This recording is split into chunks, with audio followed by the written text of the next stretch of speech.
Let me tell you something that nobody talks about honestly. You are eating less than you ever have. You are moving more than you did last year. And your belly? Still there. Still round. Still sitting right where it was 6 months ago. And you are starting to wonder, is something wrong with me? Nothing is wrong with you. But something is wrong with the advice you have been given. That is exactly right, Marcus. And today we are going to fix that, because the reason most women over 60 cannot lose belly fat has nothing to do with willpower, nothing to do with laziness. It has to do with biology, specifically what happens to your body after menopause. And once you understand it, really understand it, the path forward becomes clear. We are going to cover 5 mistakes today. 5 things that are actively working against you right now. And I want to be honest, some of these are going to surprise you, because some of them are things you have been told are healthy. Stay with us. This one matters. Let's start with the biology, because you cannot fix something you do not understand. Before menopause, your body produces a hormone called estrogen. Most people know that, but what most people do not know is what estrogen actually does for your body shape. Estrogen tells your body where to store fat, and for most of your adult life, it told your body to store fat in your hips and thighs. Right. The classic pear shape a lot of women had when they were younger. Exactly. Now, after menopause, estrogen drops, and when estrogen drops, that instruction disappears. Your body no longer has the signal telling it to store fat in the hips and thighs. So where does the fat go instead? The belly. The belly. Specifically, something called visceral fat. This is fat that sits deep inside your abdomen, around your organs, not just under the skin, but deeper than that. And here is why this matters beyond just how you look. Visceral fat is metabolically active. It produces chemicals that increase inflammation in your body. Research from the National Institute on Aging shows that high visceral fat is linked to higher risk of heart disease, type 2 diabetes, and certain cancers. So this is not just a cosmetic issue. Not at all. This is a health issue. And that is exactly why the advice that worked for you at 40 does not work now. Your body has fundamentally changed. The rules changed. And most of the diet advice out there, it was written for a 35-year-old body. I want to pause there because I think that is something a lot of women need to hear. You did not fail the diet. The diet failed you. It was not designed for where you are right now. That is the right way to put it. Okay, so now I want to get into the mistakes, because that is what people came here for. What is mistake number 1? Mistake number 1 is eating too little. Wait, eating too little? That seems backwards. I know. And this is the one that surprises people the most. But here is what happens. When you cut your calories too low, and by too low I mean below about 1,200 calories a day, your body reads that as a threat. It thinks food is scarce. So it does 2 things. First, it slows your metabolism down. Your body becomes extremely efficient at running on very little fuel. That sounds good, but it means you stop burning calories the way you used to. Second, and this is the part most people do not know, your body starts breaking down muscle for energy. And why is that a problem? Because muscle is your metabolism. Muscle tissue burns calories even when you are sitting still, when you are sleeping, when you are doing nothing at all. A woman in her 60s who has lost significant muscle mass can have a resting metabolism that is 20 to 25% lower than it was in her 40s. That is not just because of age. That is because of years of under-eating and not enough resistance exercise. So you lose the muscle, the metabolism drops, and the belly stays. Worse, the belly grows. Because when you are not eating enough protein and your metabolism has slowed, your body prioritizes storing fat, especially visceral fat, as a survival mechanism. Okay, so what is the fix? How much should someone be eating? The research points to something called adequate protein intake as the single most important dietary change for women over 60. Studies published in the American Journal of Clinical Nutrition show that older women who consume at least 25 to 30 grams of protein per meal, not per day per meal, retain significantly more muscle mass than those who spread the same total protein differently. So not just how much protein, but when you eat it matters too. Exactly. Your body can only use a certain amount of protein for muscle building at one time, so spreading it across meals is more effective than eating a small breakfast and a large dinner. Give me a practical example. What does 25 grams of protein at breakfast actually look like? 3 eggs and a small serving of Greek yogurt, or a protein shake made with milk and a banana, or 2 eggs with a slice of smoked salmon. It is not complicated, but it is intentional. That is doable. Okay, mistake number 2. Mistake number 2 is doing the wrong kind of exercise. And I want to jump in here because I spent 20 years as a physical therapist and I saw this constantly. Women would come in doing hours of walking, hours of aerobics, hours of cardio every week, and they could not understand why nothing was changing around their middle. Walking is wonderful for your heart, for your mood, for your joints. We are not against walking. But when it comes specifically to visceral fat after menopause, the research is very clear. Cardio alone does not move visceral fat the way resistance training does. Explain that, because that is going to shock some people. A study from the University of Alabama followed postmenopausal women through 2 types of exercise programs. One group did aerobic exercise. One group did resistance training, things like squats, light weights, resistance bands. After the same amount of time, both groups lost similar amounts of total body weight, but the resistance training group lost significantly more visceral fat. The aerobic group actually saw their visceral fat levels stay mostly unchanged. So the number on the scale might look the same, but what is happening inside the body is completely different. Completely different. And there is a reason for this. Resistance training builds muscle. More muscle raises your resting metabolic rate, and a higher resting metabolic rate means your body burns more fat throughout the day, not just during the workout. Now I know what some people are thinking. They are thinking, I have bad knees, I have a bad back, I cannot lift weights. What do you say to that? Resistance training does not mean heavy lifting at a gym. Resistance training means putting your muscles under load. That can be a resistance band in your living room. That can be chair squats, sitting and standing from a chair 10 times in a row. That can be wall push-ups. That can be carrying groceries. The goal is to challenge your muscles, not to injure yourself. I used to prescribe chair squats to patients in their 80s recovering from hip surgery. It works, and it is safe when done correctly. The American College of Sports Medicine recommends 2 to 3 resistance training sessions per week for older adults. Each session does not have to be long. 20 minutes is enough if you are working the major muscle groups: legs, back, arms, core. Okay, I love this. What is mistake 3? Mistake number 3 is one people almost never connect to belly fat, and that is poor sleep. Okay, now you are really going to have to sell me on this one. How does sleep affect belly fat? When you do not get enough sleep, your body produces more of a hormone called cortisol. Cortisol is your stress hormone, and one of cortisol's jobs is to prepare your body for danger, which means it tells your body to store energy. Specifically, it tells your body to store energy as visceral fat. The stress hormone literally tells your body to grow belly fat. Yes, and after menopause, this gets worse because low estrogen is already associated with disrupted sleep. Hot flashes, night sweats, waking in the night, all of these reduce sleep quality. And reduced sleep quality raises cortisol. And raised cortisol increases visceral fat storage. It is a cycle that nobody told you about. So for women who are already dealing with menopause symptoms, poor sleep is making the belly fat problem worse at the same time? Exactly.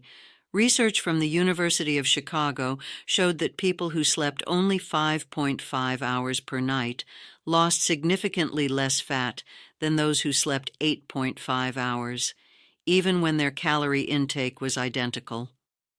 Same food, less sleep, less fat loss? The body prioritizes differently depending on its stress and recovery state. Sleep is not passive. Sleep is when your body repairs muscle, balances hormones, and regulates appetite. What about women who just cannot sleep well because of menopause symptoms? That feels like a catch-22. There are evidence-based strategies that help. Keeping the bedroom cool, around 65 to 68 degrees Fahrenheit, significantly reduces night sweat disruption. Avoiding alcohol in the evening, even 1 glass of wine, improves sleep architecture measurably, and a consistent sleep and wake time, even on weekends, helps regulate the body's internal clock. These are not miracle cures, but the research supports each one. Okay, mistake 4. Keep going. Mistake 4 is closely related, and that is chronic stress. We just talked about cortisol with sleep. Is this the same mechanism? Same hormone, different trigger. You can sleep 8 hours and still have elevated cortisol if your daily stress levels are high. Chronic stress, caring for a sick partner, financial worry, family tension, loneliness, keeps cortisol elevated throughout the day. And cortisol does not just affect fat storage, it also drives cravings for high-calorie, high-sugar foods. That is why when people are stressed, they reach for cookies and not carrots. Exactly. Cortisol activates reward pathways in the brain that specifically seek out sweet and fatty foods. It is not weakness, it is biology. And for women in their 60s, this age brings a lot of stressors that are very real. Retirement adjustments, health concerns, loss of loved ones, these are not small things. They are not. And I want to be clear, we are not saying manage your stress like it is a simple task. We are saying that understanding the cortisol-belly fat connection gives you one more reason to take stress reduction seriously, not just for your mood, for your metabolic health. What does the evidence support for stress reduction? 3 things consistently show up in the research. First, 10 minutes of daily walking outside. Not for the steps, for the combination of light exposure, movement, and change of environment. Studies show cortisol drops measurably after even brief outdoor walks. Second, social connection. Loneliness is a biological stressor. Regular contact with people you enjoy, even a weekly phone call, has measurable effects on cortisol levels. Third, diaphragmatic breathing. Slow, deep belly breathing activates the parasympathetic nervous system, the rest and digest system. 5 minutes of slow breathing can lower cortisol acutely. This is not yoga marketing. This is measured physiology. And none of those cost anything. They are not. And I want to be clear, we are not saying manage your stress like it is a simple task. We are saying that understanding the cortisol-belly fat connection gives you one more reason to take stress reduction seriously, not just for your mood, for your metabolic health. What does the evidence support for stress reduction? 3 things consistently show up in the research. First, 10 minutes of daily walking outside, not for the steps, for the combination of light exposure, movement, and change of environment. Studies show cortisol drops measurably after even brief outdoor walks. Second, social connection. Loneliness is a biological stressor. Regular contact with people you enjoy, even a weekly phone call, has measurable effects on cortisol levels. Third, diaphragmatic breathing.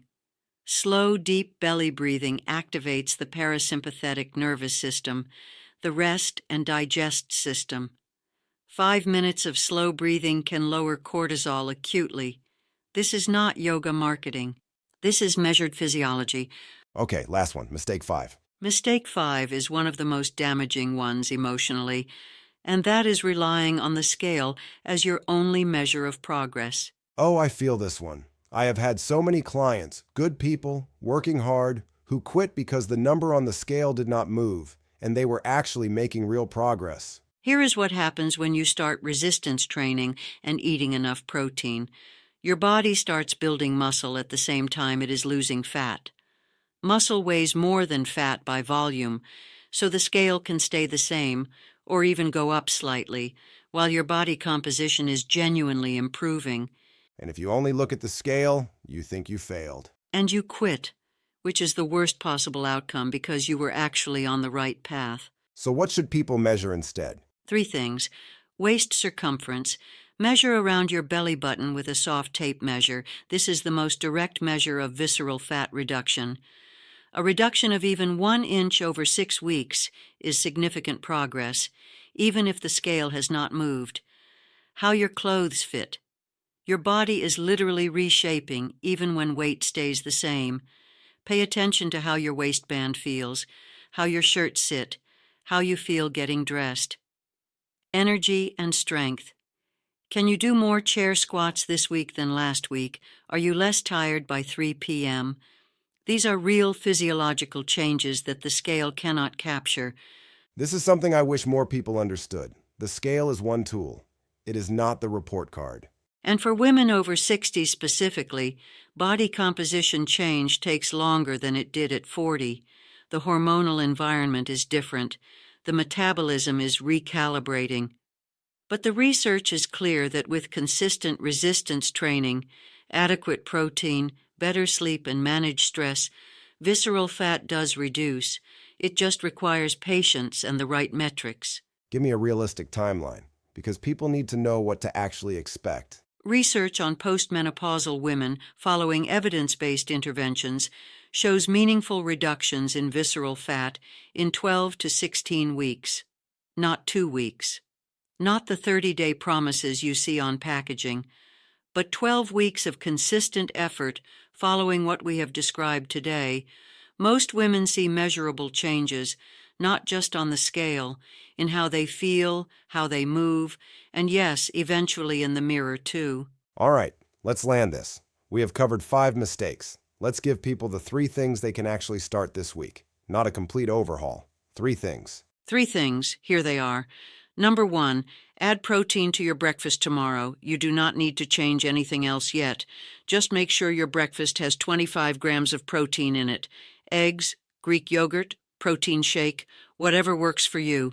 Do that for 1 week and notice how your hunger changes throughout the day.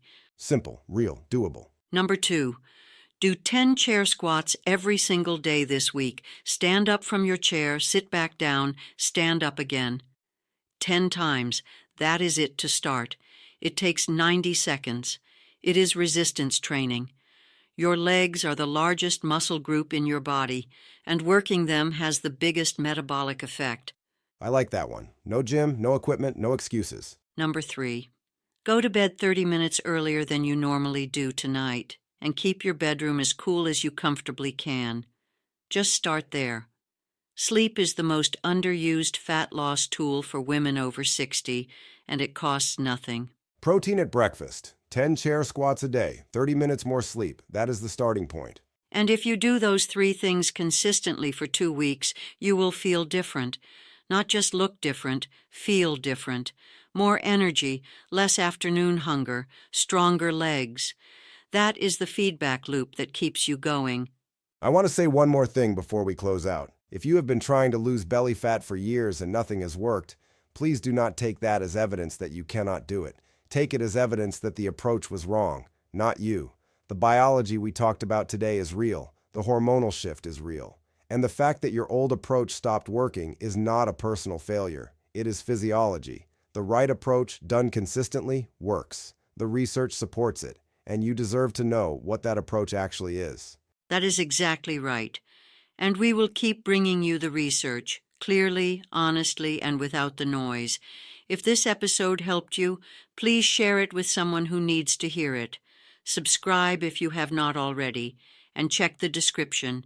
We have linked all the research sources we referenced today so you can read them for yourself. We will see you in the next one. Take care of yourself.